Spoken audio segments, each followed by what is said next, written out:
Bonjour à tous, quel plaisir de vous retrouver sur les antennes de Radio Sensation. Et oui, les dernières semaines étaient très chargées dans les studios de Sensation, priorité aux événements, l'actualité. Nous avons un nouveau président de la République, une nouvelle Assemblée nationale en grande partie. Dans ce magazine concernant l'immobilier et les assurances, nous parlerons du rôle du tuteur, de son stagiaire et du recrutement. Ah, une petite parenthèse. Ces derniers jours, on a fêté le millénaire Judith de Bretagne. Judith, qui elle était ? Eh bien, elle est née en 982, elle s'est mariée en l'an 1000...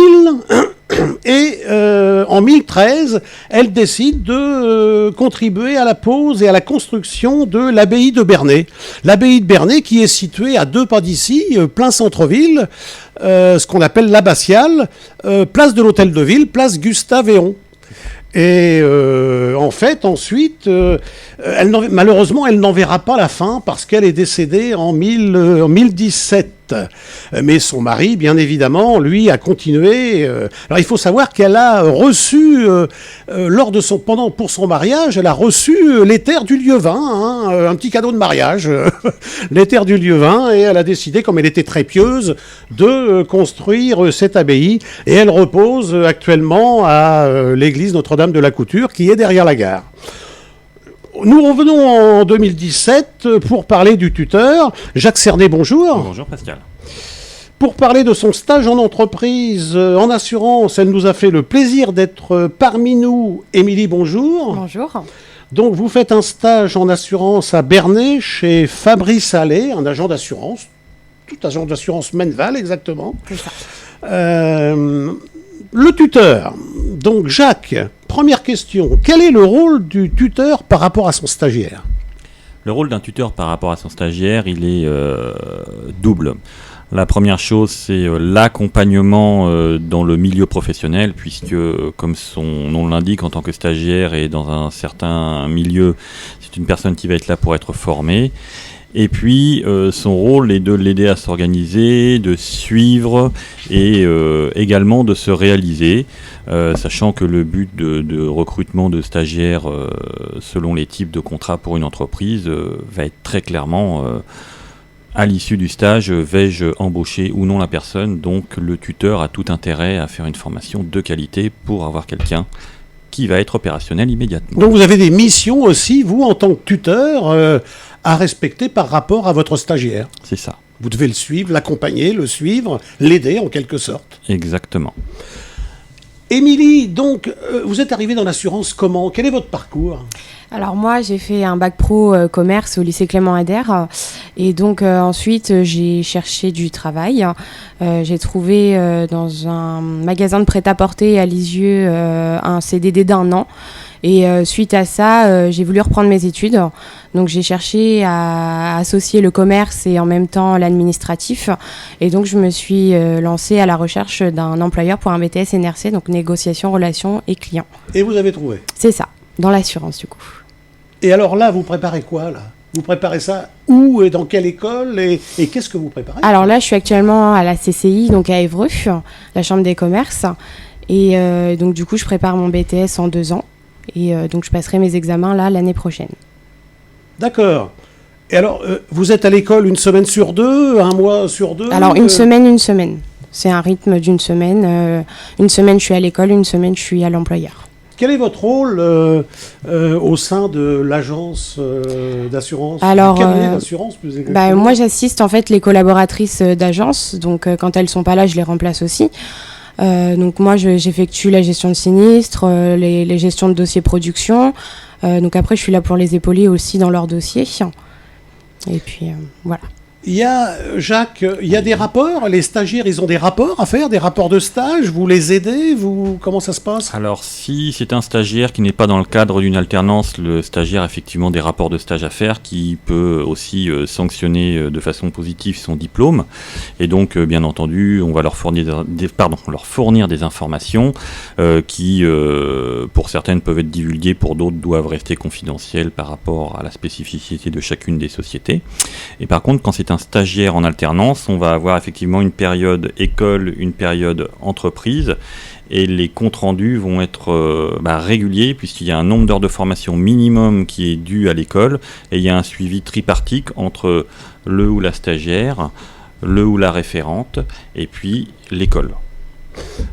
Alors, Émilie, le rapport de stage, vous commencez à le préparer à la première année ou la seconde année ou en fin de stage ? Ça se fait tous les trimestres, en fait. Tous les trimestres, on doit remplir un compte-rendu de ce qu'on a fait en entreprise.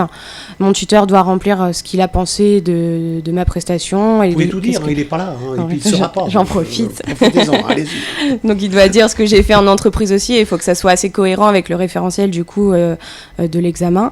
Et puis ensuite, j'ai mes professeurs qui marquent des annotations sur l'école. Et en fin de stage, Jacques, il y a une évaluation.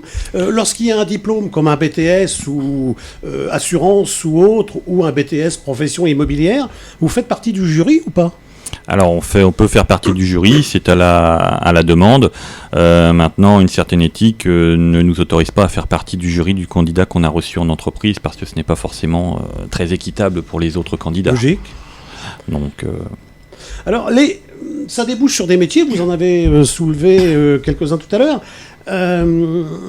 Quels sont les principaux métiers dans l'immobilier ? Alors moi, en préparant cette émission, j'ai vu une avec 15, 17, je me suis dit, mais qu'est-ce qu'ils font dans ce métier ? 17 métiers dans l'immobilier, c'est... Alors effectivement, on pourrait décortiquer le monde de l'immobilier sous 17 métiers. Après, il y a des grandes familles qui vont être plus connues du public. Il y a tout ce qui concerne les métiers...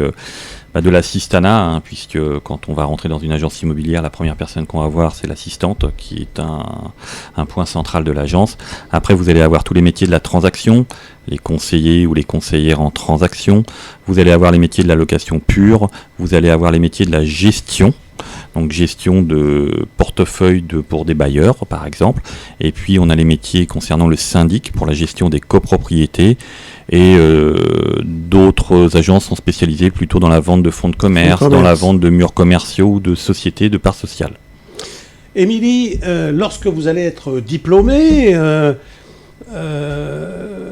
vous allez choisir quel métier ? Parce que je vois aussi que j'ai vu qu'il y avait quelques-uns des métiers dans le monde de l'assurance. On peut se diversifier. Agent général d'assurance, un agent général d'assurance, c'est quoi ? C'est vous achetez votre fonds de commerce, votre cabinet, et puis c'est ça. Vous êtes la patronne, la gérante. Après, c'est diversifié. C'est vrai qu'un BTS NRC, ça débouche sur pas mal de métiers. Après mon BTS, je ne sais pas du tout encore ce que je vais faire. Je pense que ça va se décider dans la foulée. Après, vous allez prendre la place à Fabrice ? On verra. Non, mais à voir. Le dire. Oui. Il va écouter. Donc... Je peux peut-être vous négocier un prix pour le reste. On verra ensemble alors. Sinon, en fait, vous n'avez pas d'objectif précis au jour d'aujourd'hui, en fonction des opportunités, en fonction de ce que ça peut... Oui, voilà, je pense que ça va se décider sur le moment avec la conjoncture de l'année prochaine, parce que ça change au fur et à mesure. Et puis après, ça dépend aussi comment ça va se passer, moi, actuellement. C'est tout Je ne vais pas vous dire d'aller voir dans l'immobilier, parce que si jamais Fabrice vient écouter, il ne va pas être content après. Donc ça, c'est pour les principaux métiers, effectivement. Donc vous passez votre examen, votre BTS. Ça se passe comment, le BTS, dans le monde de l'assurance, et particulièrement celui que vous allez passer? C'est sur plusieurs jours? Alors, ça se passe... Donc là, l'année prochaine, en l'occurrence, ça va se passer au mois de mai. Donc tout le mois de mai et début juin. Et donc ça va se passer en écrit et aussi en oraux. Et donc du coup, là, ça se passe à Barentin. Ça ne sera pas du coup dans l'école. D'accord, à Barentin. C'est ça. Il nous reste 30 secondes, Jacques, pour nous parler du recrutement. Vous en avez parlé un petit peu tout à l'heure. Vous avez parlé des stagiaires et c'est une source de recrutement lorsque vous détectez un talent, je veux dire. Exactement. Je vais prendre un exemple concret. Au mois de septembre, je vais prendre un contrat d'alternance et c'est une stagiaire que j'ai suivie pendant 2 ans dans le cadre d'un BTS classique qui est venu faire un stage. Le BTS n'était pas destiné à l'immobilier, mais il s'est avéré que c'est une passion pour elle. Et d'un commun accord, à l'issue de son BTS qu'elle vient de passer, nous avons décidé de redémarrer sur une formation BTS profession immobilière, mais cette fois-ci en alternance. Bien, écoutez, le temps qui nous était alloué est terminé. On me fait des grands signes en régie derrière. Émilie, merci de votre... Merci à vous. Jacques, merci. Merci Pascal. Donc, c'est terminé. Merci de nous avoir accompagnés. Continuez à nous écouter sur Sensation. Retrouvons-nous dans quelques jours pour faire le point sur le marché de l'immobilier en 2017. Si vous avez des questions, n'hésitez pas à contacter l'émission. Tenez, j'en profite pour vous dire que le site de Radio Sensation a été remanié par la direction. Vous pouvez surfer, faire tout ce que vous voulez, c'est formidable. On se balade, même moi j'arrive à me balader dessus. Donc vous voyez, c'est peu dire. Hein. Alors je vous dis à bientôt, portez-vous bien.